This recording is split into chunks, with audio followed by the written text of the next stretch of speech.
मकान को तोड़ने का जरूरत होता, नया मकान को बनाने का जरूरत पड़ता नहीं।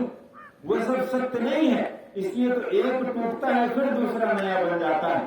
संसार का स्वरूप भी वैसा ही है, एक दिन नष्ट हो जाएगा फिर से उत्पन्न हो जाएगा, फिर नष्ट हो जाएगा फिर उत्पन्न हो जाएगा।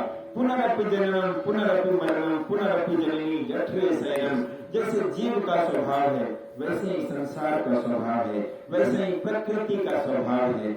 सब कुछ उत्पन्न होता है फिर नष्ट हो जाता है, फिर जन्म लेता है फिर मर जाता है। संसार का स्वभाव ही वैसा है, उत्पन्न होना और नष्ट हो जाना, फिर उत्पन्न होना और नष्ट हो जाना। जो इस बात को अच्छे प्रकार से समय के साथ समझ लेता है उसका समय पर उद्धार हो जाता है। अन्यथा अगर हम मनुष्य जन्म में होकर भी इस बात को नहीं समझ पाए तो निस्संदेह कौवा बनकर तो कोई समझ नहीं पाएगा, गधा बनकर कोई समझ नहीं पाएगा। कोई आदमी ही है जो इस बात को समझ सकता है। जो आदमी होकर इस बात को नहीं समझा वो कुछ भी होकर इस बात को समझ नहीं सकता। प्रेम से बोलिए श्री सद्गुरु महाराज की जय। सबका तात्पर्य कि हम अपने आप को जाने।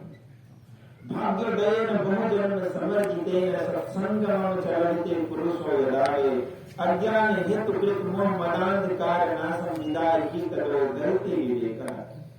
शास्त्र कहता है कि जब जन्म जन्मांतरों का पुण्य उदय होता है, जब हमारे शुभ कर्म पूंजीभूत हो जाते हैं, फलीभूत हो जाते हैं, जब परमात्मा का और गुरु का बहुत ज्यादा कृपा होता है तब हमें यह मनुष्य जीवन प्राप्त होता है। और इस जीवन में भी जब संत कृपा करते हैं तब उनके सानिध्य से सत्संग प्राप्त होता है। सत्संग में जब हम ज्ञान के प्रकाश से अपने आप को प्रकाशित कर लेते हैं तब हमें सद्गुरु की प्राप्ति होती है। और जब सद्गुरु की प्राप्ति होती है तब सद्गुरु की कृपा से हमें विवेक की प्राप्ति होती है। और जिस समय मनुष्य को ज्ञान और विवेक की प्राप्ति हो जाती है उसी समय उसकी मुक्ति हो जाती है और उसका जीवन सफल हो जाता है। यही सबका सार है कि हम इस जीवन को किस प्रकार से सफल बना सकते हैं। इंद्रियाणि पराण्याहु इंद्रियभ्यः परं मनः मनसस्तु परा बुद्धि यो बुद्धि परतस्तु स एवं बुद्धि परा बुद्ध्वा संस्थव्यात्मानमात्मना जहि शत्रु महाबाहो काम रूपम दुराशय। यह शरीर अपने आप में श्रेष्ठ है, लेकिन जो इस शरीर से भी ज्यादा श्रेष्ठ है वह इंद्रियां है। इंद्रियों से भी जो ज्यादा श्रेष्ठ है वो मन है, जो मन से भी ज्यादा श्रेष्ठ है बुद्धि है, और जो बुद्धि से भी ज्यादा श्रेष्ठ है वो आत्मा है। और ये आत्मा को सद्गुरु की कृपा से ही जाना जा सकता है। और वो सद्गुरु की प्राप्ति भी तब होगी जब हमारा मन अनुकूल होगा और हम वहां तक पहुंच पाएंगे, अन्यथा यह गति बड़ी दुर्लभ है। इसलिए मनुष्य को हर प्रकार से प्रयास करना चाहिए कि हम किस प्रकार से अपने आप को और अच्छे प्रकार से जान सकते हैं। क्योंकि जब तक हमें अपने स्वरूप का बोध नहीं हो जाता तब तक हमारी मुक्ति नहीं हो सकती। एक बार भगवान बुद्ध कहीं बैठे हुए थे, 40 दिन तक लगातार तपस्या किया, बिना कुछ खाए बिना कुछ पिए। एक बार तपस्या में प्रवृत्त हुए, एक बार तपस्या में बैठे तो बैठे ही रहे, 40 दिन तक बैठे रहे, फिर भी उसको ज्ञान की प्राप्ति नहीं हो पाई। जब ज्ञान प्राप्त नहीं हुआ तो उधर से एक व्यक्ति उनके पास आया। वो कहता है, बुद्ध ये तुमने अपना क्या हालत बना लिया है, बताओ। तुमने भोजन छोड़ दिया, तुमने पानी छोड़ दिया, अपनी सारी ऊर्जा लगा दी, शरीर जो है तुम्हारा बिल्कुल लकड़ी के जैसा हो गया, इसमें सिर्फ हड्डी बचा, मांस तो कुछ दिख ही नहीं रहा, और तुम तपस्या किए जा रहे। बुद्ध भी परेशान हो गए। बुद्ध ने कहा कि आप हमारा मार्गदर्शन करें, हमारा उद्धार कैसे हो सकता है। क्योंकि हमें लग रहा था कि ज्यादा उपवास करने से, ज्यादा व्रत करने से, भोजन पानी छोड़ देने से, ऐसे ही बस आंख बंद करके बैठने से ही सब कुछ मिल जाता था। हमें ध्यान करने से सब मिल जाता है, यह तो सही है, लेकिन ध्यान करना कैसे, पहले युक्ति तो जान लो।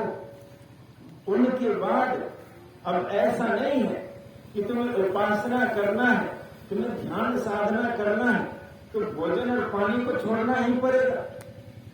जरूरी नहीं, ऐसा नहीं कि हम सब कुछ छोड़ेंगे तो ही हमको मंजिल मिलेगा। उसने बुद्ध को एक वीणा दिखाया, कहा देखो ये वीणा है और इनके तार को अगर पूरा ढीला छोड़ देंगे तो क्या ये बजेगा? शायद नहीं। तो अच्छा, अगर पूरा कस दे तो फिर भी नहीं बजेगा। फिर क्या करें? इसको नहीं तो ज्यादा टाइट रखना है, नहीं तो ज्यादा ढीला छोड़ना है, बिल्कुल बीच में मध्यम में रखना है। जब ऐसा कर देंगे तो तुम्हें सब कुछ प्राप्त हो जाएगा। बुद्ध समझ गए जीवन में वैसा ही करना है, इसीलिए बुद्ध ने बिल्कुल उसी पद्धति से साधना की और आगे चलकर उनको आत्मज्ञान की प्राप्ति हो गई। जब आत्मज्ञान प्राप्त हुआ तो 7 दिन तक बिल्कुल मौन साधना करते रहे, कुछ बोले ही नहीं। क्योंकि जब वो चीज प्राप्त हो जाता है तो आदमी का कुछ कहने का इच्छा ही नहीं करता। आप जब वैसे सोचेंगे कि ये है क्या, ये कैसे हो जाता है, तो पता नहीं चलेगा। जैसे किसी ने नमकीन खाई, तभी पता चला कि नमकीन जो है नमकीन होता है, उनका स्वाद कैसा होता है, तो वही बता सकता है जो खाया है।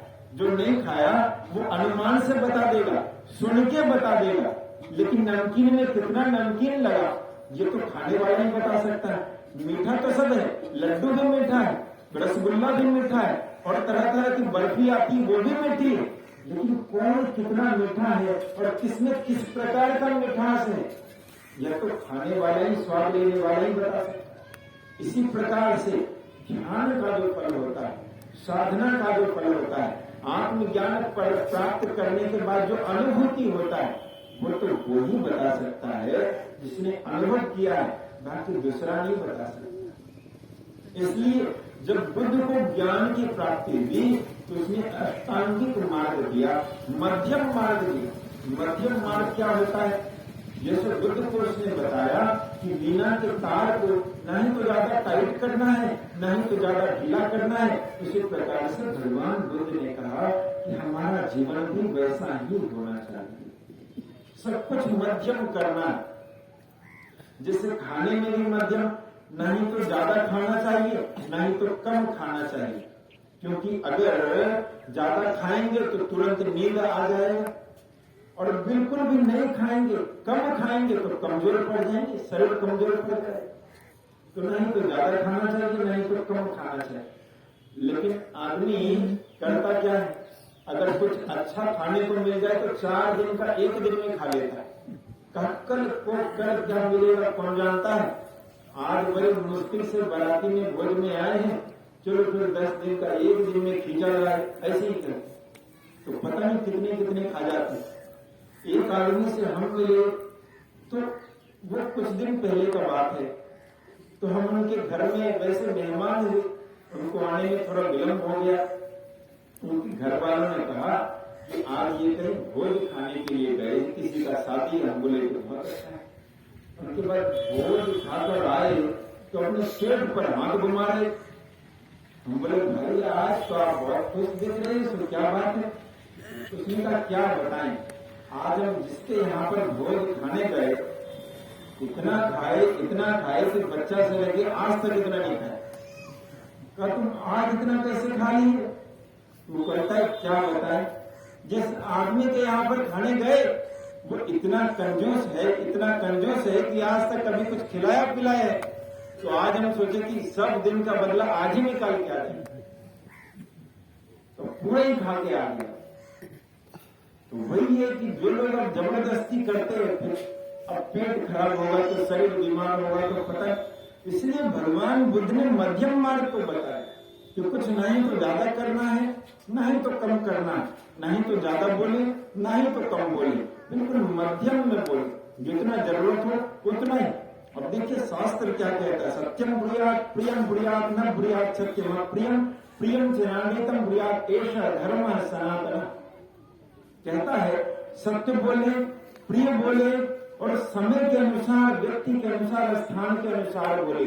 जो व्यक्ति ऐसा बोलता है उनकी वाणी भी सार्थक हो जाती है। ऐसी वाणी बोलिए मन का आपा खोए, औरन को शीतल करे आपनु शीतल हो। तो सब चीज का धर्म है, जैसे देखिए धर्म किनको कहते हैं, धारयति इति धर्म, जो धारण करे उसको धर्म कहा जाता है। जैसे आग है, आग जब आप जलाएंगे तो देखेंगे आग ऊपर जा रहा है, कभी नीचे नहीं जाता, क्योंकि आग का स्वभाव क्या है, उष्णता, जलना, और वो कैसे जाएगा, ऊपर जाएगा। अच्छा पानी, पानी आप देखेंगे कि जब भी बहेगा तो नीचे बहेगा, कभी ऊपर नहीं जा सकता अपने से, ऊपर ले जाने के लिए फोर्स लगाना पड़ेगा, जोर लगाना पड़ेगा।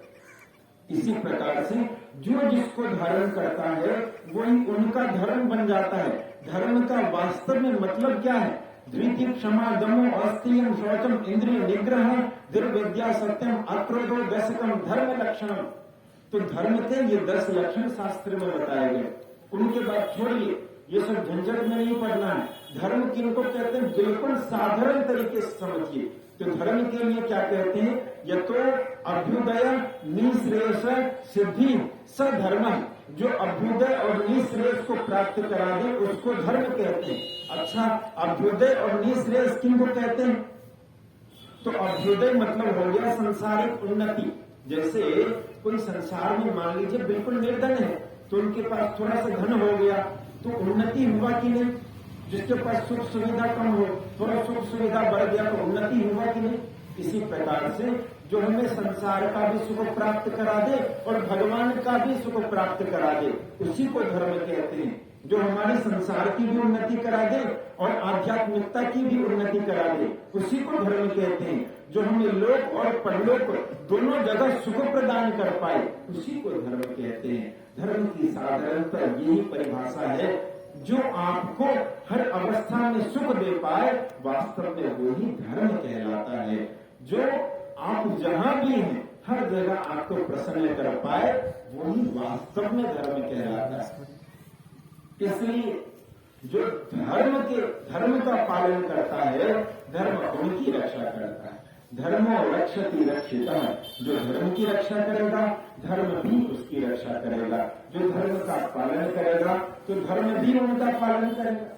एक बार की बात है, भगवान कृष्ण कहीं ध्यान कर रहे थे, नारद जी उनके पास गए तो नारद जी उनसे कहते हैं कि सारा संसार तो आपका ध्यान करता है लेकिन आप किनका ध्यान करते हैं।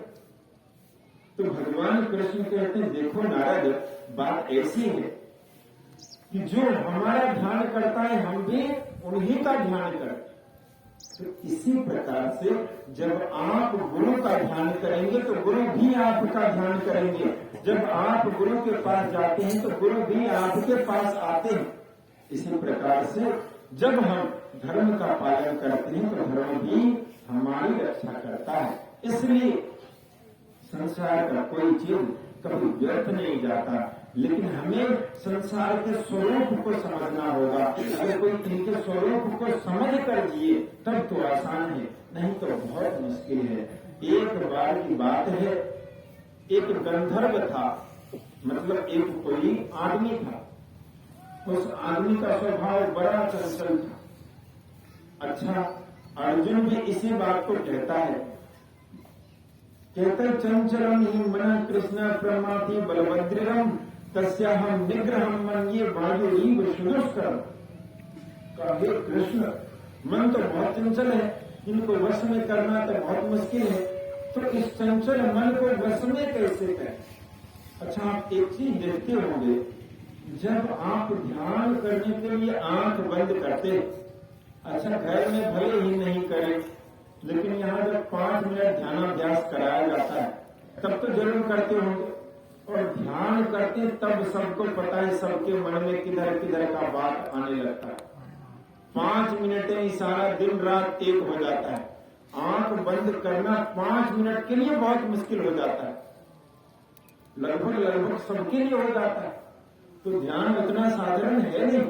जैसे आप आंख बंद करेंगे, अभी तो आपको लग रहा है सब ठीक है, आंख बंद करने के साथ जितना पीछे का बात है सब धीरे धीरे याद आने लगेगा। ये वहां था, वो वहां था, ये ऐसे है, वो वैसे है। आंख बंद करने के बाद तुरंत सब याद आ जाता है।